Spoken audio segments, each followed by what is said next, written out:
Cependant, il existe en milieu aquatique des êtres vivants de très petite taille, formés d'une seule cellule. Ce sont soit des algues microscopiques, soit des animaux unicellulaires, les protozoaires. Leur étude attentive au microscope permet d'observer qu'ils possèdent les caractéristiques des cellules appartenant à tous les autres organismes vivants. La cellule est avant tout une entité microscopique limitée par une mince enveloppe protectrice, la membrane. À l'intérieur de celle-ci, une masse gélatineuse, le cytoplasme, renferme un élément de très grande importance. Cette cellule, résultat de la fécondation, commence à se diviser en donnant naissance à des cellules plus petites, mais encore identiques entre elles. Peu à peu, certaines de ces cellules embryonnaires vont se spécialiser dans diverses tâches. On dit qu'elles se différencient. Ainsi naissent les premières cellules nerveuses, les cellules ciliées, les cellules digestives, les cellules musculaires, et ainsi de suite. Ces spermatozoïdes d'oursin sont, eux aussi, des cellules très spécialisées. Leur fonction est de transmettre le patrimoine génétique du mâle, contenu dans leur noyau, à l'intérieur d'un ovule de l'oursin femelle. Pour cela, il dispose d'un système de propulsion efficace qu'aucune autre cellule ne possède.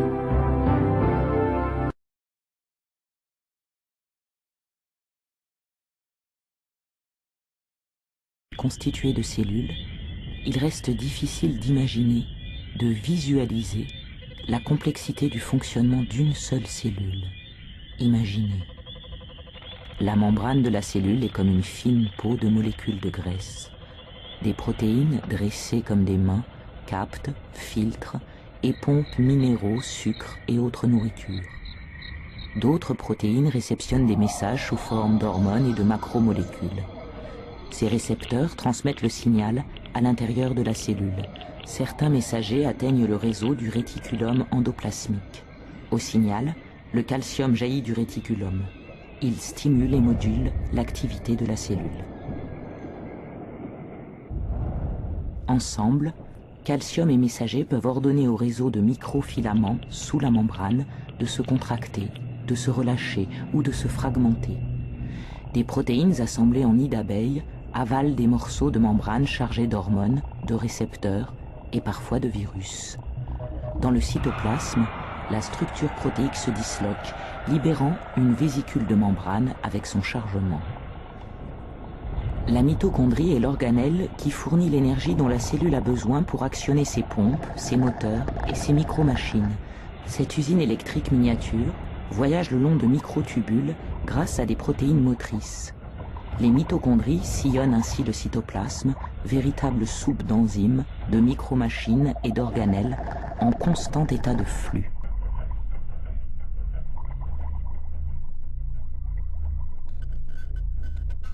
Des hormones s'enfoncent dans le cytoplasme et se faufilent entre les tubes de réticulum endoplasmique, lieu de synthèse des protéines. Des microtubules en grand nombre annoncent la présence du centrosome. Le centrosome, tel une pieuvre, explore le cytoplasme environnant et positionne les organelles à l'aide d'une multitude de microtubules qui s'allongent et se rétractent. Abordons maintenant l'organelle la plus complexe et la plus volumineuse de la cellule, le noyau. Pour y pénétrer, il faut passer par des pores nucléaires qui trient protéines et messages. C'est dans le noyau que résident les gènes, précieux dépositaires de notre patrimoine héréditaire. Les gènes sont alignés sur un long fil d'ADN, s'enroulant en collier autour de perles de protéines. L'ADN est une molécule géante, organisée en double hélice. Deux paires de petites molécules, les nucléotides, apparient les deux brins de cette double hélice constituée d'atomes de carbone, d'hydrogène et d'autres éléments. Une hormone liée à une protéine réceptrice rejoint d'autres couples identiques. Ensemble, ils vont repérer un gène particulier, exécuteur des ordres de l'hormone. Une armada de protéines s'assemble et forme une micromachine capable de lire et de transcrire le gène choisi sous une forme nouvelle, l'ARN. La copie terminée, l'ARN messager se détache de son support d'ADN. L'ARN, chargé d'informations, sort du noyau à travers un pore nucléaire. Il passe dans le cytoplasme pour y être traduit en protéines. La cellule a reçu l'ordre de se diviser. Elle doit dupliquer son ADN. Il s'agit de faire 2 copies identiques du brin original. Les micromachines et leurs enzymes travaillent en de multiples sites le long des brins d'ADN.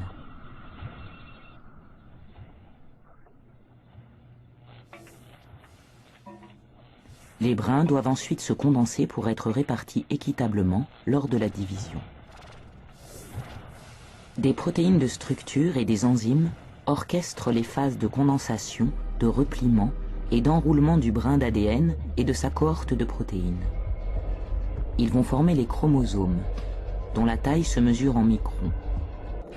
Une multitude de microtubules fusent des centrosomes qui, comme les chromosomes, se sont dupliqués. C'est la mitose, l'événement le plus spectaculaire dans la vie de la cellule. Désormais, les paires de chromosomes et les arceaux de microtubules organisés en fuseaux architecturent le centre de la cellule. Dans un premier temps, les paires de chromosomes glissent le long des microtubules. Puis les microtubules capturent les chromosomes en leur centre, au niveau d'une structure en forme de disque, le kinétochore.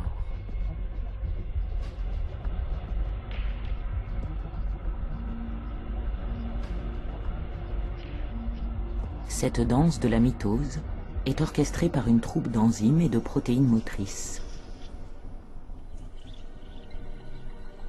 Les paires de chromosomes s'alignent à égale distance des 2 pôles.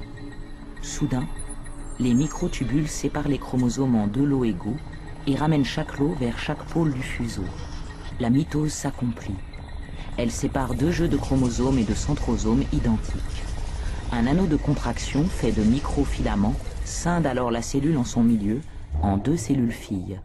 Ces 2 cellules filles vont grandir, puis se diviser à leur tour. Ainsi va le cycle de la cellule, source de toute vie.